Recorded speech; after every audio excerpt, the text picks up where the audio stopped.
Welcome, friends. This is James Corbett of CorbettReport.com, coming to you in March of 2020 in the midst of the coronavirus pandemic panic.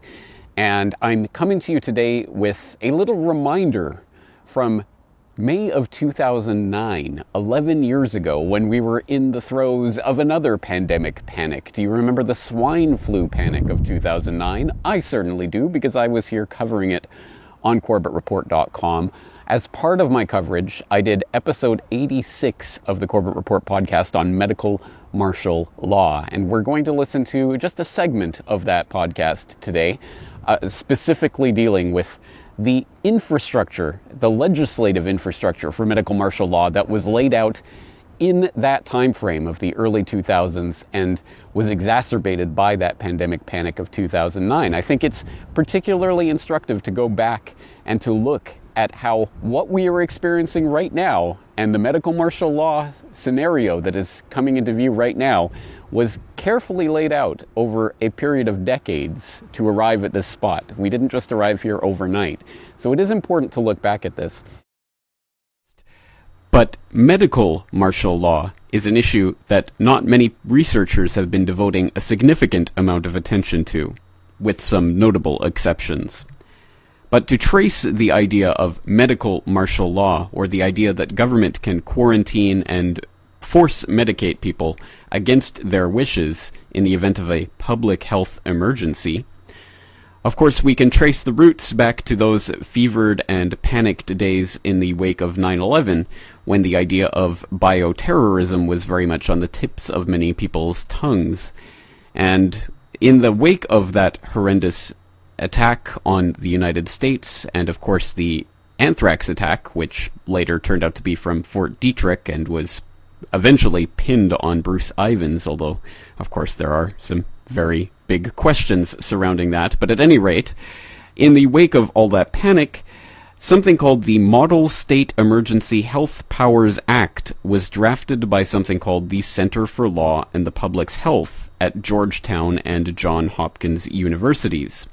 Now, this was done in conjunction with the Center for Disease Control, and as its name would suggest, it basically serves as a model for states to use to draft up their own Emergency Health Powers Acts. And in fact, the Center for Law and the Public's Health, which can be found at publichealthlaw.net, likes to brag that this particular model act has been now implemented and adopted by over 40 states in the Union. So it's quite an influential document.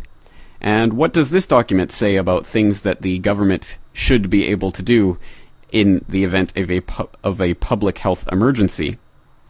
Well, Section 603 of the document, under the heading Vaccination and Treatment, reads the following, quote, "During a state of public health emergency, the Public Health Authority may exercise the following emergency powers over persons as necessary to address the public health emergency. A. Vaccination. To vaccinate persons as protection against infectious disease and to prevent the spread of contagious or possible contagious disease. 1. Vaccination may be performed by any qualified person authorized to do so by the Public Health Authority. 2. A vaccine to be administered must not be such as is reasonably likely to lead to serious harm to the affected individual. 3. To prevent the spread of contagious or possibly contagious disease, the Public Health Authority may isolate or quarantine, pursuant to Section 604, persons who are unable or unwilling for reasons of health, religion, or conscience to undergo vaccinations pursuant to this section." End quote. Yes, so basically, in layman's terms, you either roll up your sleeve and take the shot, or they're going to lock you in a room somewhere, or perhaps even in a camp with the other people who won't take their shots. Now, of course, this addresses some very fundamental issues about the existence or lack thereof of actual freedom, and the times and situations in which the government can come in and force people to do things against their will. Now, I think every reasonable person would admit that there are reasonable situations in which a reasonably acting government could reasonably use reasonable procedures to make people act reasonably. But this is not a reasonable world. And we have to, if we are being fully serious and looking at these issues in the full knowledge of what has happened in the past, question the motives and motivations of governments that will lie to us time and time and time again. Of course, such questioning was conducted by Michael Chossudovsky of globalresearch.ca in an October 2005 article called Martial Law and the Avian Flu Pandemic. Quote, "The threat of the avian flu pandemic is real. Until recently, national governments and the WHO have dismissed the seriousness of the crisis. The public has been misinformed. The issue has been barely mentioned by the media. Why all of a sudden is avian flu on the presidential agenda? The issue was placed on the agenda of the president's White House press conference. There was nothing spontaneous in the White House journalists questioned President Bush, which explicitly pointed to a role for the country's defense assets in the case of a pandemic. We are not dealing with an off-the-cuff statement. Both the question, as well as Bush's response calling for a greater role for the military, had been prepared in advance. The statement of President Bush suggests the enactment of martial law in the case of an avian flu outbreak. Martial law could also be established using the pretext of an outbreak of avian flu in foreign countries and its potential impacts on the U.S.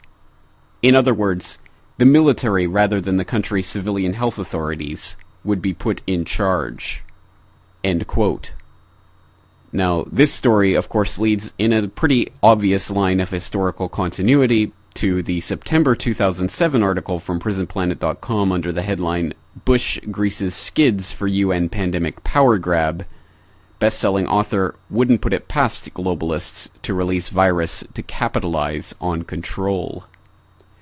Quote, "The World Health Organization and the UN have been handed complete control over response procedures in the event of a pandemic outbreak in the US, after an agreement was signed by President Bush at the recent SPP meeting that bypasses congressional approval.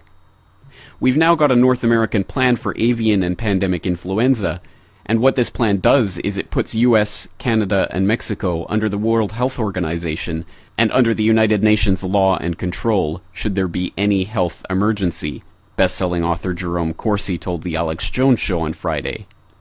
Corsi said it was blue helmet time should such an emergency arise, and that the origins of the agreement could be traced back to 2005, when President Bush announced a new international partnership on avian and pandemic influenza to a high-level plenary meeting of the UN General Assembly in New York. At the recent SPP meeting in Montebello, Canada, an agreement was signed that establishes UN law along with regulations by the World Trade Organization and World Health Organization as supreme over US law during a pandemic, and sets the stage for militarizing the management of continental health emergencies, writes Corsi. End quote. Now, there's no doubt that a pandemic, whether real or imagined, whether naturally occurring or manufactured in a vaccine laboratory, whether accidentally released or released on purpose, no matter how such a pandemic or even the perception of a pandemic were to play out, it would play into the hands of the globalists seeking to centralize control and seeking to erase borders for their global governmental institutions. Of course, the World Health Organization is going to play a very important role in any international pandemic, as one would reasonably expect if this were, again, a reasonable world. But of course, in an age where the World Health Organization, the UN, the World Trade Organization, and others are seeking to bring global health regulations in line in such a way as to outlaw public health freedoms and to institute such things as Codex Alimentarius, one could definitely not say that this is a reasonable situation. And as we have seen the preparation and build-up for martial law in the entire Western world over a period of decades, we know that such a situation could not end happily for the average citizen. Just as the creation of a global governmental financial control body will only play into the hands of those seeking to create global government, so a global health emergency can only play into the hands of those seeking to create global governmental controls.